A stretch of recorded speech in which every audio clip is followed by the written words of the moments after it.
Welcome to the Sensational Sex Podcast, where we help women in long-term relationships thrive after the honeymoon stage is over. Are you a woman who wants a deep, intimate, and satisfying connection with her partner? Of course you do. Amy Rowan and Dr. Trina Reed have the answers, and all you have to do is join us each week and take a small step. Soon enough, you'll be that woman who effortlessly has a satisfying sex life. Follow us on social media at Sensational Sex Podcast. Share this episode. Return next week. Leave a review. And thank you so much for subscribing. Now, let's start the show. Hello, beautiful people. Thank you for listening to the Sensational Sex Podcast. We're so happy for you to come along on this ride. And even though your sex life will never be perfect, you can create a sex life that is perfect for you. And we are here to help you with that. Chances are you believe that everyone is having better sex than you are. But what if your divorced friends really are getting their second sexual wind and living their best sexual life while you're trudging along, eking it out in a mediocre sex life in your marriage or partnership? On this Sensational Sex Podcast episode, we're diving into why the sex grass is always greener on the divorced side. You'll find out why we believe other people have better sex than us, which is sex FOMO, jealousy, and why it's okay to want a more interesting sex life without having to get divorced or step out on your partner. And at the end of this podcast, we'll get into 4 ways that you can make your sex fresh and fun. We have a lot to cover, so let's get started. We do. So when I ask the average person how much sex they should be having, they will inevitably say 3 times a week. Like 3 times a week is the magic sex number. It's some kind of societal myth, and to be clear, it's not necessarily what couples want. It's what they think that they should be doing. So what we know from large-scale sex research is that sexual frequency for the average couple is a bit less than once per week, and that would be about 3 times per month. And if you're in the 35 to 45-year-old age range, it's more likely to be around twice per month. A third of people under the age of mid-40 haven't had any sex at all in the last month, meaning it's normal not to be having any sex. So couples don't need to have sex 3 times a week. It's about making the times that you do have it passionate, meaningful, and full of mutual communication. Yeah, so I feel like there's a huge disconnect between what people think they should be having and what's actually happening. And, you know, the people are like, well, other people are having sex 3 times a week, so what's wrong with me that I can't have sex 3 times a week? When in actuality, people are having sex maybe once every couple weeks. I think the other thing is when they're comparing to this 3 times a week, we also don't know what the quality of that 3 times a week sex is, right? Maybe the couple that they know is having sex 3 times a week, but it is fast sex, it is get it done sex, it is not passionate, it's not meaningful sex. And so they're just doing it because they're trying to hit this standard or because they've decided they're going to have sex 3 times a week. And having less sex that's more quality sex can really be a lot more meaningful. So I do know couples who have good sex 3 times a week, you know, and that's just their deal. And sure. I feel like that's the measurement, and it's not the measurement. That's just the way they have sex, but we feel like that's where we should be too, and it's not. I feel like people feel so insecure with coming up with their own couple normal, whatever that couple normal is, and sometimes that's once a month, but I promise you, if you have amazing toe-curling sex once a month, it's so much better than trying to force something like just, you know, sex once a week where it's a chore. And you might be like, you're putting these numbers in your head thinking, well, how could sex once a month possibly be satiating and satisfying? Well, you know, I think that's the insecurity couples have, is like coming up with their number that's good for them. I think that it's very important for us to all realize that every couple is different, every relationship is different, the needs that each person is bringing into that relationship is different. And we've talked about this in our How Much Sex is Normal podcast and a few other ones. But again, I think finding the cadence that works for you, where both members of the couple are feeling like they're getting what they want out of the sex. And again, whether that's once a month or 3 times a week or once every 6 months, if that's working for you, then that's completely okay. It's this comparison piece that I think a lot of people get stuck in. For sure. So when it comes to the sex lives of others, there is a startling gap in perception versus the reality. So we imagine that other people are having much more sex than we are. And the reasons why are hardwired into our animal instincts and then fueled by our unconscious biases. So can you give us an example, Amy, of an unconscious bias? So research shows that we think young people have a lot more sex than they actually do. Men have a very skewed bias of a young woman's sex life. So in the book, The Perils of Perception, it asked people in Britain and in the U.S. to guess how often people aged 18 to 29 in their own country had sex in the past 4 weeks. So the average guess for young men in both countries has them having sex 14 times in the last month. The actual number is 5 in Britain and 4 in the United States. So our unconscious bias believes that young men have sex every other day, around 180 times a year, compared to the reality of around 50 times per year. And men believe that young women have sex 22 times a month in Britain and 23 times a month in the United States. Which would be the equivalent of the average young woman having sex every weekday plus 2 or 3 times on weekends. That sounds like wishful thinking to me. That's a lot of sex. But in reality, the actual number was around 5 times per month. So I don't know where this comes from, where this idea that women are having sex every single day. Maybe because they can. Like maybe if a woman wanted to have sex every single day and on weekends, she could and have it with a different partner each and every time. And maybe that's what men are thinking, is they have that opportunity, whereas men don't necessarily have that same opportunity. Yeah, I think there's certainly a lot of wishful thinking in here, and yeah, just this thought that if women want to have all of this sex, they could easily have all of this sex because, as we've talked about, women are the gatekeepers of sex. So if that gate's wide open, then we're going to be having all the sex, right?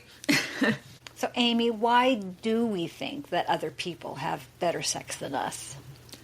First, people tend to inflate their sex lives by only sharing the highlights, such as a few weekends of hookups, and they don't share the rest of the time. So people are only going to share about the 3 weekends that they did hook up and not about the 49 weekends that they did not. Second, sex happens behind closed doors, and therefore we're unable to observe what the social norms really are. And because we don't have access to real-life comparative information, we turn to other authoritative sources. And the sex that's available from TV shows or porn or playground or locker room chat, dubious surveys, and salacious media coverage. Yeah, and these all provide extreme examples and distort our views of what reality actually is. So I know so many married men who will not accept that on average, married couples will have more sex more often than their single friends. But what if you're married and your newly divorced friends are having amazing sex and you're not? You may have experienced your married friends talking about kids and husbands and television and work, and your divorced friends talking about their sex life. And if this is true for you, you're experiencing what is called cognitive dissonance around your divorced friends' sexual adventures. Meaning you are happy in your marriage and you have no plans of leaving your partner or stepping out, but you want the other parts that you're hearing about. And a lot can change in 15 years of being a couple, especially for women who have spent years focusing on their marriage and family. And it's okay and completely normal if you want that freshness and that vitality and to be really interested in your sexuality again.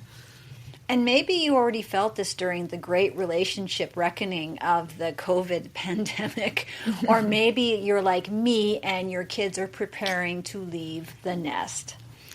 And once you remove these usual distractions and this external stimuli, couples are forced to really start to look into their relationships and the quality of their sex lives. So there's research to show that only 38 to 42% of women are satisfied with their sex life.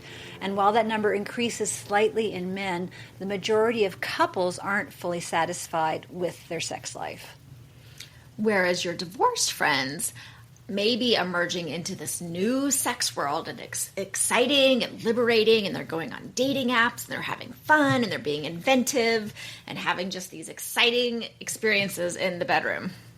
And so it's understandable if you're jealous of your friend's ability to explore their sexuality and desires. And not just that, but that new phase of a relationship where the sex is amazing. So, your partner can fart in the shower and you're like, oh my God, I'm so turned on. Yeah. He just farted on. He's naked. Who cares? Your partner can do anything and you're just turned on because you're in that new phase. And I understand if you feel jealous of your friends who get to experience this again, because it is a wonderful time in a relationship. I had a friend of mine who got divorced, and, obviously they'd gotten divorced or their relationship had just been in a terrible, terrible place. And she got out and just went wild, and she was going to these clubs and having threesomes and, and it was really, for me, as a sexologist, it was really beautiful and fascinating to see. And of course, she was doing all of this of her own choice, of her own volition. But as she would relay these stories in a group of women, I could see these reactions from all these other women with held back judgment and things like that. But also everyone wanted to hear the stories. Everyone wanted to hear about how she'd fulfilled her fantasy of XYZ. And I thought it was awesome. I was like, look, you were stuck in that relationship. You hadn't been able to do all of these things. And now you are choosing to go have all of these experiences that you want to have. And good for you for embracing that. But I think it can be really hard sometimes for other people to hear and not view it with judgment. Or jealousy, because you're sitting there and you're trying to make this relationship work and you don't have the advantage of the brand new relationship hormones. You don't have, your libido isn't just set off immediately as soon as this person looks at you. Sex has become work. So I get it. And I think you also don't have that freedom of every other weekend without kids. And I know that time without kids can also be very lonely and challenging for a lot of divorced women because they're used to having obviously their children and their husband, even their ex-husband around, but them stepping into exploring these other things. But yeah, it can trigger a lot of jealousy, and it's just like, gosh, I'm never going to be able to do that, and I don't want to divorce my husband. I really like the guy, but how are we ever going to be able to do that? You can't, and that's the point. You'll never get that back again. But you have to. But there are things that you can do to make this relationship you're in even better. So that's the point. Is you have to look at what you can do instead of what you cannot do. So what if you do want more sex? Around 54% of men and 42% of women want sex more frequently, and they often cite busyness as getting in the way. So studies suggest that having sex once per week is the Goldilocks good amount of sex for a long-term relationship and its happiness. So here should be your aha moment. That is, what you want as a couple versus what you need as a couple when it comes to the amount of sex you're having. So many couples want sex more often because they believe that more sex is going to equal more couple happiness. But increased frequency is not what this couple actually needs. Rather than focusing on sexual frequency, couples need to work on building emotional intimacy or the erotic threads or the simmering of anticipation between sexual encounters, which will then create an environment where sexual intimacy can feel safe and desirable. So let's look at the positive. We really need to give some credit to our divorced friends with nudging us towards this idea that we need to up our long-term relationship sex game. To say to yourself, well, why shouldn't I get to enjoy sex now too? To shatter this myth that too many women internalize, that after 45, your sex life is just going to devolve into once a month missionary, just keep the relationship going, take one for the team sex.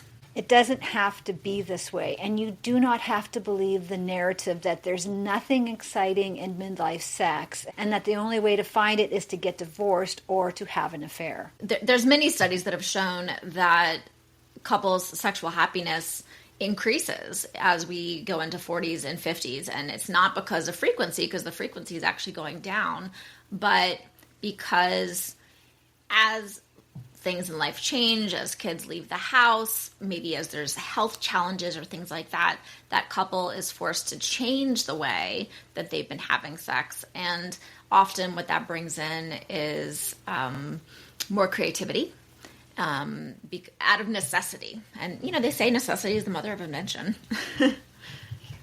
Well, it's also, when as you get older, things start breaking down, and like your knees don't work. And, I don't know if you have bad knees, but if you trying to get into some position with bad knees, so you're figuring this out as a couple, and you feel safe with this person to say, okay, I can't have intercourse this way, and you know that about me, and you still love me and accept me, even though it's not, we've got to work around this. There's all these little things that we don't realize are important to help us feel safe in our sexual experience when we're with a long-term partner. And I think the other thing is, you hear, okay, once you get married, you don't have to give blowjobs anymore. Or, sex is just gonna slowly get worse and worse and worse, and you're just going to give up. But when you say, no, this is not okay, I don't want to just give up, I'm going to confront these challenges, whatever it is that's happening in our lives, whether it's bad knees or perimenopause or erectile dysfunction, but we're going to see what these challenges are, and we're going to change the way that we're experiencing this. We're going to talk about it, and we're going to figure out a new way of making this work for us in our lives right now.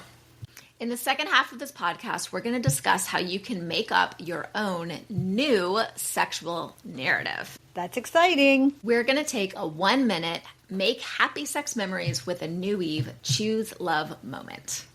Getting the quality of your life back with a healthy vulva and happy vagina is only one click away. Are you a woman over 40 who finds sex uncomfortable? Then listen up, because we have the solution for you.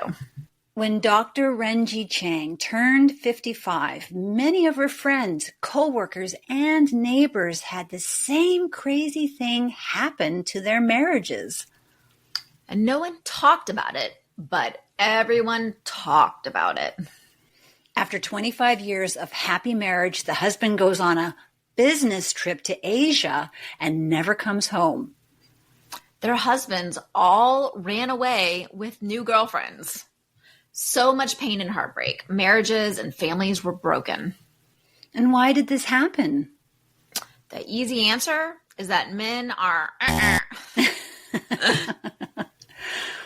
But Dr. Renji Chang, as a scientist and a gynecologist, did not think that was the whole answer, so she dug in deeper. She discovered that after menopause, 30% of women experience issues that made sex so painful that it became impossible. And she found that no more sex was the first domino, and divorce was the last domino. Dr. Chang wanted to help save these marriages, so she invented New Eve. New Eve is a natural remedy that works using nutrients taken both orally, topically, and vaginally to nourish your tissues, promoting collagen and elasticity, and restoring your body's normal sexual functions. New Eve has custom formulations for dryness, painful sex, bacterial vaginosis, chronic UTIs, bladder prolapse, cytolytic vaginosis, vaginismus, aerobic vaginitis, and much more. If painful sex or other intimate health issues are affecting your relationship, New Eve offers a natural, effective solution. Order New Eve today and start your journey back to a healthy, fulfilling relationship. Your body deserves it. And here's even better news. Our affiliate link in the description will get you a 5% discount. Simply use the code SSP. And remember, when you take care of your vulva, she will take good care of you. And we're back with our sex IQ question. In general, who has more sex, single people or people in committed relationships? A, single people, B, people in committed relationships, or C, it's about the same amount. So the answer is B, people who are in relationships. So according to data, single people generally have less sex frequently than those in committed relationships, with the exact frequency varying widely depending on individual factors like age, lifestyle, and dating habits. So generally, having sex once a week or more is considered a frequent and healthy amount by most sex therapists and researchers. However, and we can't emphasize this enough, there is no normal amount of sex. What's important here is that individuals feel comfortable with their own sexual activity level. And because every single person is different, there is no single average frequency for sex for single people. So the average single person has sex about once or twice a month. Studies show that younger single people tend to have sex more frequently than older single people. Which makes sense. Yeah, that does make sense. Because they don't have responsibilities. Yeah. They don't have Yeah. kids. Yeah, I think it's probably because of, you know, the stories that we're hearing from divorced friends, or even just looking back at our single days through probably an unrealistic lens. You know, there's tons of studies that have shown that when we look back at memories, generally speaking, we're going to remember the most positive things, and kind of the rote, the boring, all of that just kind of filters out. And so, you know, thinking, oh, these people who are dating are having so much more sex, but I think they are having less because primarily of accessibility, right? We have a lot more accessibility in a committed relationship when we have somebody that is there readily available, and you don't have to, you know, take them out for dinner. Well, you should take them out for dinner first, but You know, I've also heard a lot of stories where people are unhappy with what's happening in their sex life. You know, like they're meeting people and the sex isn't great. Like it's not a lot different than when we were 20. We just have a lot of different issues going on with our body. So, you know, men aren't able to get it up, or her vagina's dry, or, you know, like there's these other issues that are complicating things. So for me, it seems like sex isn't that much different than it was in our 20s before we got partnered up with someone. It's just our bodies are not working as well as they used to. And so, you know, it just makes things a little more difficult. So I'm not really sure that, like, other than having the new sex vibes, which are wonderful, and that's the most amazing feeling ever. You know, there's other things that are complicating the sexual experience, and I don't think that's being talked about enough. Agreed. I also think looking back at my dating sex days, which were a very long time ago, but I had a lot of very meaty, not a lot, but I had, I'll say a lot. I mean, whatever. It wasn't a lot. Doesn't really matter. No, but the sex that I had in my dating days wasn't great. It really wasn't, because I didn't know my body. I hadn't experienced an orgasm. So I certainly wasn't able to show or explain that to a partner. And of course, they didn't know what they were doing either. So, you know, the sex that I had when I was dating really wasn't all that fantastic. And I would, hands down, across the board, 100% take the sex that I'm having now over any of that sex. Mind you, if I was to get into a brand new relationship now, I would not tolerate things that I tolerated when I was 20. Absolutely not. No. You got to do this. Like, and it wouldn't even be a question. It would just be like, this is what's happening. And maybe that's why for women who are getting their second sexual win, they are expressing themselves. And that's a very liberating feeling. It's just, they've come into themselves and they're not putting up with that BS anymore. And, that must feel amazing. I think that is why divorced sex probably does seem, and there's the perception of it, that it is so fantastic, because I would think women in that position do know themselves better. They are better able to ask for what they want.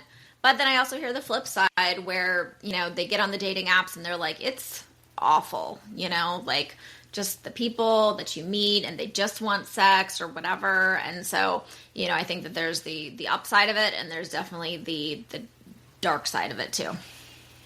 Yeah. So this is the part of the podcast where we put on our sexologist hats and give you concrete and practical tools to help your sexual situation.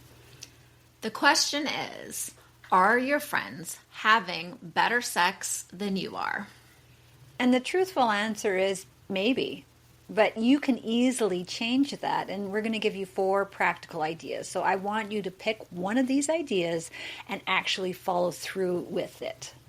So let's start at the start with a friendly sex ed reminder. When it comes to sex, quality always beats out quantity. So please don't get hung up on how often you're having sex or how long you're spending on it. Research shows that when people force themselves to have sex more often and double their sexual frequency, it actually backfires and makes sex feel more like a chore than anything else. Number 1 is build a non-sex erotic thread, simmering connection with emotional intimacy. Be aware and wary if you're putting an overemphasis on sex as a means of emotional connection. And Amy and I get this. Having sex is just such an efficient way to have that emotional connection that helps you feel closer by releasing oxytocin, that helps you have the trust and bonding. And in fact, one of my friends said, if it's been a while since you've had sex and then you have sex, it's almost like all the bad vibes leave the house because you've just you feel connected and closer to that person. It doesn't take a lot of effort, but that shouldn't be your only way to feel that connection. It really will be setting your relationship up for failure if you're using sex to carry that full weight of the connectedness. Probably going to force you to have duty sex. And by this I mean checking a box, scheduling something just to maintain a minimum. And too often this is going to turn into lifeless sex, and this is going to leave the couple feeling dissatisfied and not emotionally connected. So only when the relationship is given appropriate care and regular attention that the sex is going to switch from something that just happens to your body, you just have an orgasm, to something that is sensual, emotional, creating a lot of intimacy, which is infinitely more soul-quenching and satisfying for you and your partner. Cultivating a healthy environment for good sex is an all-day, everyday process, and it begins with non-sexual touch. And this is especially true for men. So if touching has become a negative trigger, meaning you feel like your partner just wants sex when they touch you, then it's time to have a lot of non-sexual touch outside the bedroom. This is going to help you both learn the way to non-sexually touch and emotionally connect with each other. When I have couples that come to me and they are not having sex, or they're having sex very infrequently and they're unhappy about it, which is why they've come to me, one of the first things we talk about is I say, when you guys are just hanging out in the room together, what are you guys doing? Are you guys on opposite sides of the rooms? Are you sitting next to each other? And inevitably I hear a feeling, and one of my clients put this really beautifully. She's like, we're in the same room, but we're not together. So he'll be sitting there on his iPad. I'll be sitting here watching TV, and we're just in 2 separate places on our minds on 2 different things. And so even though we're next to each other, we're not connecting at all. Yeah, and it doesn't take a lot to connect. It's a conscious effort, right? Mm-hmm. So you put your iPad down.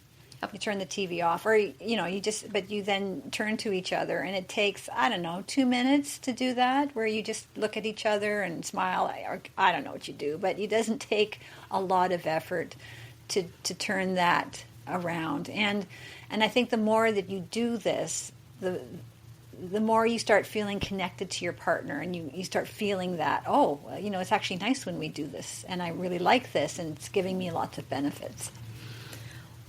Growing up, we had one TV in the house, and even back then, people usually had multiple TVs. And one thing that I never wanted for my family was, and I was like, we're only ever going to have one TV because I want us to all be in the same room, spending time together, watching a show together. Now, did that turn out to be a bit of a lofty goal? Yes.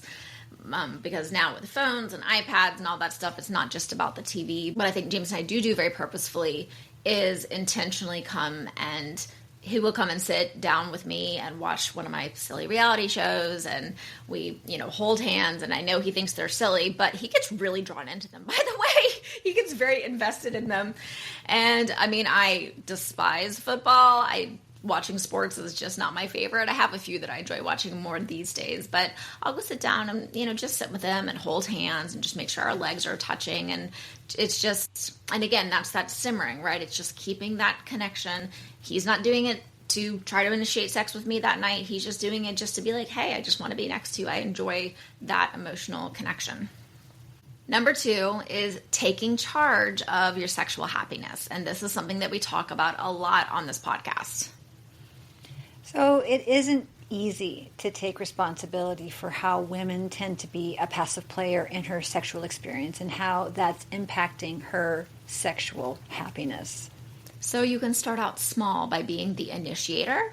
You state your desire and you own your desire. For example, become comfortable giving your partner directions, a little to the left, a little to the right. And the thing about the majority of men is they like to have directions. They want us to tell them what we want. So, and also our partners really, really, really want us to enjoy our experience. So giving directions to men, it's difficult for us, but it's actually doing our guys a favor. So how realistic is this? How realistic is it for a woman to tell and or show her partner how she wants to be stimulated? If you're curious, we talked about how to do this in our episode on communication.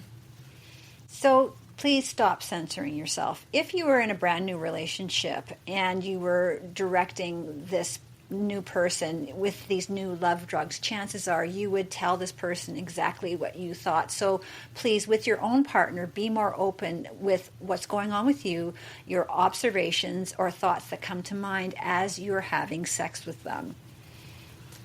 The next piece of this is learning how to deal with any underlying past shame or body shame.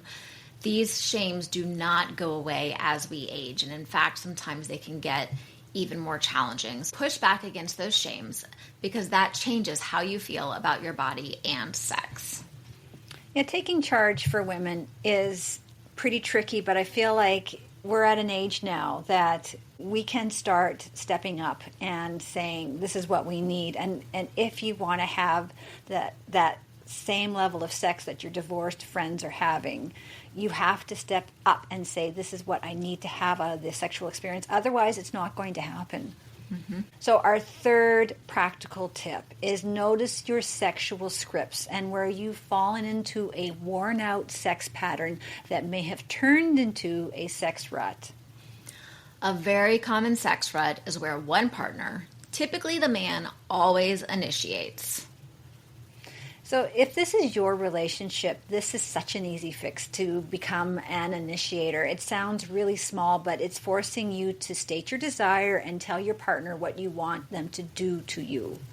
And owning that is an excellent start. You're out of the rut and you're onto a new path. So a common refrain here is women who are raising kids and running households feel like they're managing and controlling so many things and putting so much labor and forethought into keeping the wheels of their home life and work life moving. So this idea of managing or controlling or directing sex can kind of seem like, this is more work. And it's very easy to get tired and just become more passive. So when you choose to become the initiator and take ownership of that path, that doesn't necessarily mean that you have to continue to manage and control the entire sexual experience. Unless you want to, of course. But sometimes initiating that and doing that on a regular basis is going to be the key that is going to help kick you out of that sex rut. And I find that when you are initiating sex when you want it and you're creating that atmosphere that makes you feel good, that's going to give you a lot of sexual self-confidence. And so it's a trade-off, you are taking control of one more thing in your life, but you're also gaining a lot of sexual self-confidence. And, that translates to so many other areas in your life. And that continues to keep things simmering along. That's building that erotic thread. And I would bet that if you start initiating more often and you guys are having more positive sexual experiences because of that, that will also inspire your partner to try some new and different things to keep that simmering going. So our fourth recommendation is to say what you want. So set a goal that during sex you have to say at least one thing that you want to happen. And this can be really challenging for the majority of women. This might even take you months of practice. Yet you will see how it opens up your relationship and your communication. Amy and I, we've done a number of podcasts on the step by step of how to ask for what you want if you're not sure how. Sexual vitality doesn't just happen naturally. It has to be built with intention. Otherwise, it will not happen. So to wrap up this podcast, there's a good chance that your friends are not having more or better sex than you. And yet there are so many reasons why we choose to shut down our sexuality over time. However, those can always be reversed. So the truth is, you're probably not going to have off-the-hook sex very often, but what you can have is something a lot more meaningful than what your divorced friends get to have right now. Emotional intimacy, erotic threads, simmering with anticipation can only happen when we feel safe, secure, and we're in a solid relationship. So your divorced friends get to have novel sex and you get to have soul-quenching sex. It's a definite trade-off. But I think there is, and for any divorced women who may be listening to this right now, we're not knocking the sex that you're having as you're exploring this other aspect of your life. I think that there is a value that both of those can bring into how we feel building our sexual confidence. So whether you are working on building more of that soul-quenching sex or you're really enjoying that novel sex, all of it is good sex. Yeah, as long as you're taking control of your sex life. And I feel like that's what married women are envious about, is this woman, she's stepping into her sexual prime and she's taking control. And it's like, why can't I do that? We all can do that.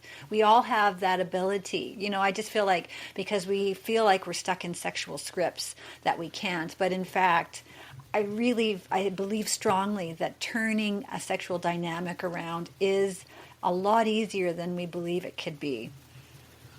So here's what we learned today on this podcast. Most people believe that other people are having better sex than they are. And when it comes to the sex lives of others, there is a startling gap between perception and reality. Yet research shows that only 38 to 42% of women are satisfied with their sex life. And while that number increases slightly in men, most people are not fully satisfied with their sex lives. So we gave you 4 ways that you can stay married and have the same hanging off the chandelier sex your divorced friends are having right now. That's it for us. Until next time, stay sexy. Are you struggling with lack of desire, mismatched sex drives, pain, or peri- or postmenopausal shifts that affect your sex life? Are you craving more pleasure and passion in the bedroom, but you don't know where to start? At Suburban Intimacy, I offer a holistic blend of one-to-one coaching, educational workshops, online events, and curated by a sexologist intimacy products. Book a complimentary discovery call at suburbanintimacy.com. And while you're there, download your 5 free tips for sexy scheduled sex. Want to spice things up? Save 15% off your first order at suburbanintimacyshop.com with the code podcast15. Is good sex on your mind, but not in your bedroom? Go to trinareed.com and check out my award-winning books, The Sex Course and Sex Boot Camp. While you're there, grab your free copy of Sex Boot Camp Masterclass and sign up for my Success newsletter to get weekly freebies and easy ways to help you become the juiciest, sexiest version of you.